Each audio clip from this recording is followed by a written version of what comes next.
www.ചേളാരിഗ്രാമം 10ാം വാർഡിലെ സൈബർ ലോകത്തിലേക്ക് ഏവർക്കും സ്വാഗതം. ഒരു കൈയിൽ മൗസും മറുകൈയിൽ തെറുപ്പുപീടിയുമായി ഇവിടുത്തെ കൊച്ചേട്ടന്മാർ ഇപ്പോൾ ബ്രൗസ് ചെയ്യുകയാണ്.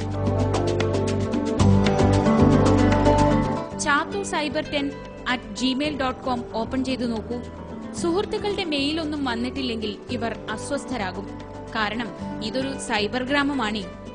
ഇത് മലപ്പുറം ചേളാരി ഗ്രാമത്തിലെ 10ാം വാർഡ്. 1200 കുടുംബങ്ങളാണ് ഈ വാർഡിലുള്ളത്. ഇതിൽ 350ഓളം കുടുംബങ്ങൾക്ക് കമ്പ്യൂട്ടർ സ്വന്തമായുണ്ട്.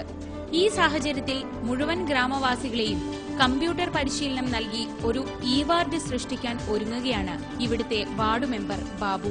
ഇതിന്റെ ഭാഗമായി എല്ലാവർക്കും ഇമെയിൽ വിലാസം നൽകുന്നതിന്റെ തിരക്കിലാണ് ഈ ജനപ്രതിനിധി. മുഴുവൻ ആളുകൾക്കും ഈ ഇമെയിൽ ഐ ഡി, ഒരു വീട്ടിൽ ഒരു മെയിൽ ഐ ഡി എന്നുള്ള ഒരു സിസ്റ്റം, അവർക്ക് പിന്നെ ഏത് തരത്തിലുള്ള കംപ്ലൈൻസും ഈവൻ ഇന്ത്യയുടെ പ്രധാനമന്ത്രി മുതൽ താഴെ തട്ടിലുള്ള ആളുകൾക്ക് വരെ അവർക്ക് അവരുടെ പരാതികൾ അയക്കാൻ നേരിട്ട് പോകേണ്ടതില്ലാതെ അവരുടെ ഗ്രാമത്തിൽ ഒരുപക്ഷെ ആദ്യത്തെ ഒരു സംഭവമാകുമെന്നാണ് എനിക്ക് തോന്നുന്നത്. പലരും അങ്ങനെ പറയുന്നു.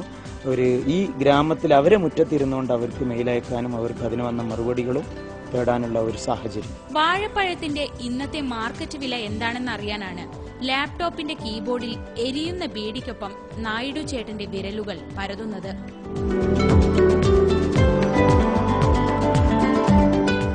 വിദേശത്തുള്ള മക്കളുമായി മംഗ്ലീഷിൽ ചാറ്റിംഗ് നടത്തുന്ന അമ്മച്ചിമാരും വസ്തുക്കച്ചവടം സിസ്റ്റത്തിലാക്കിയ കാരണവന്മാരും തേഞ്ഞിപ്പലത്തിന് സ്വന്തം. cyber10.com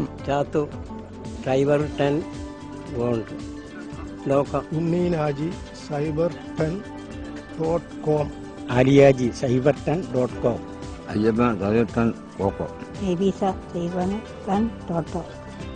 വിവരസാങ്കേതിക വിദ്യയിലൂടെ ഒരു നൂതന മാറ്റത്തിനാണ് ഈ ചേളാരി ഗ്രാമം തയ്യാറെടുക്കുന്നത്. ഇനി ഇവരുടെ ആശയവിനിമയങ്ങൾ മുഴുവൻ ഇന്റർനെറ്റ് വഴിയാകും. എല്ലാവർക്കും ഇമെയിൽ വിലാസം നൽകിയതോടെ സൈബർ ഗ്രാമത്തിന്റെ ബ്രൗസിംഗ് അവസാനിക്കുന്നില്ല.